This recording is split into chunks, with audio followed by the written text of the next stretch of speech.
Kami meminta Bapak Presiden Jokowi untuk mundur secara terhormat dari jabatannya sebagai Presiden. Kita sudah siap semua.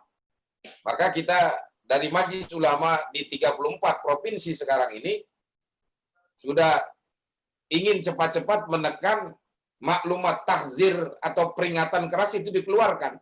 Itu sudah selesai, tinggal dikeluarkan. Disinilah perlunya sekarang kita umat Islam ini bersatu. Islam ini sudah sengaja diadu domba. Islam ini sudah sengaja diacak-acak. Kekuatan sekarang ini yang menjadi tumpuan buat umat adalah Majelis Ulama. Apalagi dengan bendera Masyirah Kubro. Tinggal Kiai Muhyiddin tunjuk siapa panglimanya, maka berjalanlah Masyirah Kubro insya Allah. Kondisi daripada negara kita sudah dalam kondisi yang sangat memprihatinkan, baik secara sosial, ekonomi, dan lain sebagainya. Memang dalam kondisi yang sangat krisis. Sudah sewajarnya lah tokoh-tokoh bangsa ini berkumpul dalam satu gerakan bersama secara moral, koalisi aksi menyelamatkan Indonesia. Untuk mencegat, untuk memperingatkan kepada segenap komponen bangsa bahwa Indonesia dalam kondisi bahaya.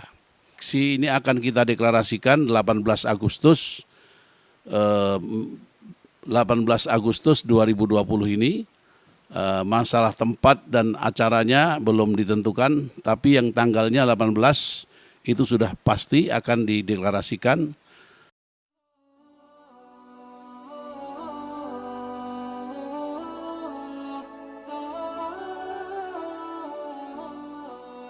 Bismillahirrahmanirrahim. Assalamualaikum warahmatullahi wabarakatuh. Alhamdulillah wassalatu wassalamu ala Rasulillah wa ala alihi wa ashabihi wa mawalah, amma ba'd. Para pemirsa segenap komponen bangsa, terutama adalah kaum muslimin rahimakumullah, berkaitan dengan yang sedang menjadi perbincangan di media, yaitu sebuah gerakan yang disebut dengan KAMI. KAMI ini adalah merupakan sebuah singkatan, perpanjangannya adalah Koalisi Aksi Menyelamatkan Indonesia. Ini sebuah gerakan moral yang diinisiasi oleh beberapa tokoh bangsa nasional, di mana mereka menyampaikan aspirasi dan keluhan yang ada di komponen-komponen bangsa, mulai dari kalangan para raja-raja Nusantara, pemangku-pemangku adat, lalu kemudian para praktisi, kemudian para pebisnis, para akademisi, bahkan masyarakat jelata, komunitas-komunitas petani dan lain sebagainya, di mana mereka adalah merupakan anak bangsa yang selama ini telah merasakan bagaimana dia diperlakukan oleh kebijakan-kebijakan pemerintah yang dirasakan sangat menyakitkan dan menyengsarakan, bahkan cenderung untuk tidak menegakkan keadilan. Sehingga segenap rakyat Indonesia dan komponen bangsa tersebut bukan merasa dilindungi oleh pemerintahnya, oleh penguasanya, oleh presidennya, akan tetapi merasa menjadi korban daripada penjajahan oleh bangsanya sendiri. Sehingga tokoh-tokoh masyarakat mengadukan hal ini kepada para tokoh-tokoh bangsa, tokoh-tokoh nasional, dan akhirnya ini menjadi sebuah perbincangan dan akhirnya menjadi satu diskusi, satu perhatian, menjadi satu perhatian khusus oleh tokoh-tokoh bangsa itu, sehingga terbentuklah sebuah gerakan moral KAMI, Koalisi Aksi Menyelamatkan Indonesia. Dan ini sangat relevan dengan apa yang sedang terjadi sekarang ini, di mana Indonesia sedang menghadapi krisis multidimensi, apalagi mewabahnya daripada pandemik COVID-19 yang membuat porak-poranda, yang sebetulnya sebelum COVID-19 juga memang kondisi daripada negara kita sudah dalam kondisi yang sangat memprihatinkan, baik secara sosial, ekonomi, dan lain sebagainya, memang dalam kondisi yang sangat krisis, apalagi ditambah dengan COVID-19 yang lebih memperparah dan memporak-porandakan daripada situasi daripada negeri kita. Maka masalah ideologi juga menjadi masalah sorotan yang paling penting di dalam gerakan kami, di mana yang kita sudah meyakini bahwa Pancasila dan Undang Dasar 45 yang asli itu sudah harga mati, yang disahkan 18 Agustus itu sudah harga mati. Ternyata banyak pergerakan-pergerakan yang ingin merongrong daripada kedaulatan dan ideologi ini. Dan ini menjadi sesuatu yang sangat fundamental bagi negeri kita, apalagi dengan adanya rancangan undang-undang HIP, adanya BPIP yang sekarang dua-duanya sudah ada menjadi daftar di prolegnas, dan prosesnya pun sebetulnya untuk menjadi satu rancangan undang-undang di prolegnas itu semua ditempuh dengan tidak konstitusional. Ini juga menjadi satu catatan besar. Dan masyarakat semua menengarai bahwa ini adalah merupakan gerakan daripada komunis. Gerakan yang dulu kita kenal di Indonesia, ada satu partai yang sudah dilarang, yaitu PKI, Parti Komunis Indonesia. Sehingga dengan demikian maka sudah sewajarnya lah tokoh-tokoh bangsa ini berkumpul dalam satu gerakan bersama secara moral untuk mencegat, untuk memperingatkan kepada segenap komponen bangsa bahwa Indonesia dalam kondisi bahaya. Nah, mudah-mudahan dengan adanya gerakan ini bisa menyeluruh dan didukung oleh masyarakat, dan mudah-mudahan ini menjadi satu upaya untuk mencegah bahaya disintegrasi bangsa yang akan mengancam negeri kita tercinta ini. Saya kira itu mungkin yang paling penting dalam hal gerakan kami, koalisi aksi menyelamatkan Indonesia. Ini saja kurang lebih ya tentang masalah kami. Ada satu perencanaan dari aksi ini akan kita deklarasikan 18 Agustus 2020 ini. Masalah tempat dan acaranya belum ditentukan, tapi yang tanggalnya 18 itu sudah pasti akan dideklarasikan dan kita umumkan kepada seluruh masyarakat Indonesia, dan insya Allah akan mendapat dukungan secara keseluruhan dari masyarakat dan rakyat Indonesia. Ya. Wassalamualaikum warahmatullahi wabarakatuh. Assalamualaikum warahmatullahi wabarakatuh. Salam. Bismillah, walhamdulillah, wassalatu wassalamu ala rasulillah wa ala alihi wa sahbihi wa mawala, amma ba'd.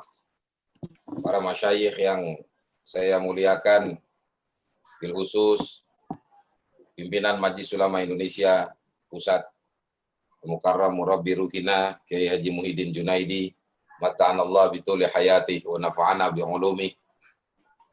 Mudah-mudahan apa yang beliau sampaikan yang begitu semangat memberikan motivasi kita untuk siap-siap dengan masyirah kubrohnya.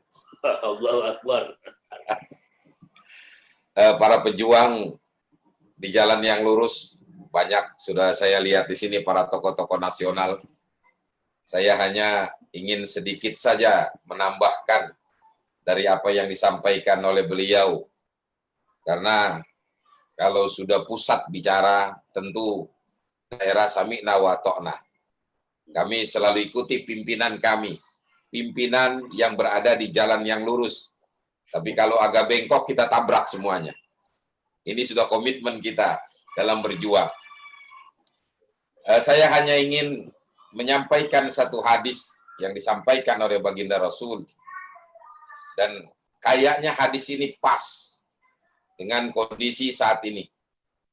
Sayati 'alan nasi sanawat khudda'at yusaddiqu fiha al-kadzib wa yukadzibu fiha as-sadiq wa yu'tamanu fiha al-kha'in wa yukhawwinu fiha al-amin wa yantiqu fiha ar-ruwaybidah wa marwaybidah ya Rasulullah qala ar-rajulu tafi fi amril am. Ini saya yakin sebagian para masyayikh yang hadir ini semuanya memahami hadis ini. Dan ini sudah pas memang 15 lebih abad yang silam Nabi menyatakan hal semacam ini dan terjadinya saat ini. 15 abad yang silam Nabi sudah gambarkan ini. Bahwa nanti satu saat akan datang tahun-tahun penuh dengan kedustaan. Yang kita lihat adalah kedustaan di mana-mana. Dan gambaran ini sebetulnya siapa mereka para pendusta? Tentu bukan orang biasa. Yang Nabi gambarkan para pendusta mereka adalah tokoh-tokoh besar. Tokoh-tokoh besar itu. Maka tahun-tahun dengan penuh kedustaan. Yusaddiqu fihal kadzib. Para pendusta itu dibenarkan. Pengikutnya banyak. Orang demen sama orang-orang yang tukang bohong. Apa saja kalau bicara, yang penting enak didengar sama orang walaupun bohong. Dan ini kita rasakan sudah. Siapa yang berbuat, kita lihat sendiri. Kita bisa saksikan. Wa yukadzibu fiha shadiq. Orang-orang yang benar itu bahkan didustai. Para buzzer itu sekarang kita tahu bagaimana mereka menghantam habis para pejuang-pejuang. Alhamdulillah. 1-2 hari ini, tadi malam juga sudah ditangkap orang tua yang berada di mana itu yang menghina baginda Nabi, menghina Islam. Cuman memang kita sayangkan kalau dari pihak mereka yang tertangkap menghina Islam, itu pengamanannya begitu ketat. Hebat itu pengamanannya. Tapi kalau dari orang-orang yang lurus kadang-kadang, itu pada bonyok terlebih dahulu, baru diamanin. Kalau saya pengennya dibikin bonyok dulu, baru dikasih. Jadi zaman ini yang sekarang ini kita lihat. Wa yu'tamanu fihal kha'in. Para pendusta sekarang ini dipercaya. Para pendusta itu dipercaya. Pendusta agama, pendusta berbagai macam kedustaan-kedustaan. Wa yukhawinu fihal amin. Orang-orang yang benar sekarang ini sudah banyak yang dikhianati. Wa yantiqu fiha ruwaybidah. Ruwaybidah banyak yang bicara, makanya sahabat bertanya, apa sih Ruwaybidah ya Rasulullah? Ar-rajulu tafi fi amril ammah. Itu orang bodoh ngurusin urusan umat yang begitu banyak. Dia bodoh tapi mengurusin urusan umat. Pemimpin-pemimpin yang bodoh itu yang disebut Ruwaybidah. Orang yang tidak mengerti apa-apa, kalau sudah memimpin, hancur. Satu daerah akan hancur kalau dipimpin orang-orang yang bodoh. Nah, disinilah perlunya sekarang kita umat Islam ini bersatu. Islam ini sudah sengaja diadu domba. Islam ini sudah sengaja diacak-acak. Kekuatan sekarang ini yang menjadi tumpuan buat umat adalah Majelis Ulama. Karena mohon maaf, ormas lain sudah banyak yang kemasukan angin. Walaupun mungkin 1-2 di MUI ada yang masuk angin. Cuman anginnya masih angin darat, bukan angin laut. Kalau angin laut udah bahaya itu. Maka kita bersyukur di Majelis Ulama sekarang punya kekuatan. Dan umat ini sudah menanti. Dan alhamdulillah malam hari ini pimpinan kami ikut bicara. Kita sudah siap semua. Maka kita dari Majelis Ulama di 34 provinsi sekarang ini sudah ingin cepat-cepat menekan maklumat tahzir atau peringatan keras itu dikeluarkan. Itu sudah selesai, tinggal dikeluarkan. Jadi kalau Kiai Muwahhidin ini sudah bilang keluarkan, keluar itu. Siap-siap masyarakat kubro. Tergantung provinsi. Provinsi sudah siap semua. Insya Allah sudah siap. Makanya kita berharap mudah-mudahan ya kalau memang Majelis Ulama ini sudah tidak didengarkan lagi oleh pemerintah, oleh DPR, berarti memang sudah tidak ada lagi rakyat ini yang dihormati. Kalau sudah ulama saja sudah tidak dihargai, sudah tidak dihormati, selesailah negara ini. Maka tidak mustahil, dan kita sedih sekarang ini melihat. Tadi sore saya mendapatkan berita, TKA Cina sudah masuk di daerah Bintan. Beberapa hari yang lalu juga demikian. Padahal maklumat kita sebelumnya sudah jelas menyatakan bahwa MUI menolak tegas TKA yang dari Cina pada khususnya masuk ke Republik Indonesia, apalagi selama COVID ini masih begitu amat sangat dahsyat penyebarannya. Ternyata itu tidak dihiraukan sama sekali. Pelanggaran ini sudah jelas. Penentangan ini sudah jelas, artinya MUI dengan majelis ulamanya memang sudah tidak dianggap oleh pemerintah kita. Karena sudah wajar kalau Masyirah Kubro ini keluar. Masyirah Kubro ini memang harus, kalau memang sudah tidak ada jalan keluar lain, maka kita sudah siap. Mereka bergembira dengan apa yang mereka miliki saat ini dengan kekuasaan yang ada. Karena itu kalau kata Allah, wala tahsabanna alladziina yafrahuna bima atau wa yuhibbuna ayyuhmadu bima lam yaf'alu fala tahsabannahum bima fazati minal adzab wa lahum adzabun alim. Walillahi mulkus samawati wal ardh wallahu ala kulli syai'in qadir. Ini bisa kita lihat, kita buka dalam Al-Imran 188 189. Inilah gambaran-gambaran yang kita lihat sekarang ini. Dan ingatlah ketika Allah, dan jangan sekali-kali kamu mengira orang-orang yang bergembira dengan apa yang telah mereka kerjakan. Padahal mereka belum mengerjakan. Dan mereka ingin dengan pujian-pujian dari apa yang mereka lakukan. Jangan sekali-kali mereka itu akan lolos dari azab Allah. Mereka belum berbuat, tapi mereka ingin dipuji. Dengan kedustaan, mereka ingin dipuji. Kata Allah, mereka itu nggak bakalan lolos dari azab Allah. Sebab apa? Lillahi mulkus samawati wal ardh. Kekuasaan ini milik Allah, yang di langit, yang di bumi. Wallahu ala kulli syai'in qadir. Allah ini berkuasa. Jadi tinggal tunggu azab. Sebetulnya MUI ini sudah berbuat berbagai macam cara, dari mulai ikhtiarnya, tawakalnya sudah semua. Umat ini sekarang sudah harus siap sebetulnya. Ikhtiar kita sudah. Dengan maklumat kita, dengan fatwa kita yang dikeluarkan baik dari pusat sampai dari daerah. Dan alhamdulillah masyarakat umat ini manut dan mengikuti dengan fatwa MUI. Tawakalnya ulama-ulama selalu minta berdoa kepada Allah. Karena itu saya berharap seluruh tokoh nasional saat ini bersatu. Jangan lagi kita lihat dari mana asalnya kita. Dari golongan apa kita. Dari ormas apa kita. Bukan saatnya kita berbicara semacam itu. Kalau itu yang kita bicarakan, dan itulah memang yang mereka inginkan. Mereka pengen ormas Islam ini hancur. Mereka mau ormas Islam ini tidak menyatu. Mereka pengen umat Islam ini berpecah belah. Maka mereka takut dengan Majelis Ulama sebetulnya. Mereka ngeri dengan Majelis Ulama. Apalagi dengan bendera Masyirah Kubro. Tinggal Kiai Muhyiddin tunjuk siapa panglimanya, maka berjalanlah Masyirah Kubro insya Allah. Dan seluruhnya insya Allah akan siap berbuat. Karena itu saya berharap mudah-mudahan dengan dialog semacam ini akan membangkitkan kembali semangat kita. Para masyayikh, kawan-kawan dari ormas-ormas lainnya, nggak usah khawatir dengan MUI saat ini. Insya Allah kita istiqamah, baik yang pusat, yang di daerah. Kita sudah jadi satu, menjadi kekuatan yang kuat. Dengan satu prinsip kita, amar ma'ruf, nahi munkar. Inilah kunci utama perjuangan MUI saat ini. Amar ma'ruf, nahi munkar. Siap menyampaikan yang benar itu benar. Yang salah itu salah. Apapun tantangannya, apapun rintangannya, onak dan duri, datang petir dari mana-mana, kita siap hadapi semua insya Allah. DKI siap jadi bemper kekuatan ini semua. Doain, mudah-mudahan kita bisa bersatu. Takbir, Allahu Akbar. Allahu Akbar. Allahu Akbar. Mohon maaf, wallahul muwaffiq ila aqwamit thoriq. Wassalamualaikum warahmatullahi wabarakatuh. Waalaikumsalam.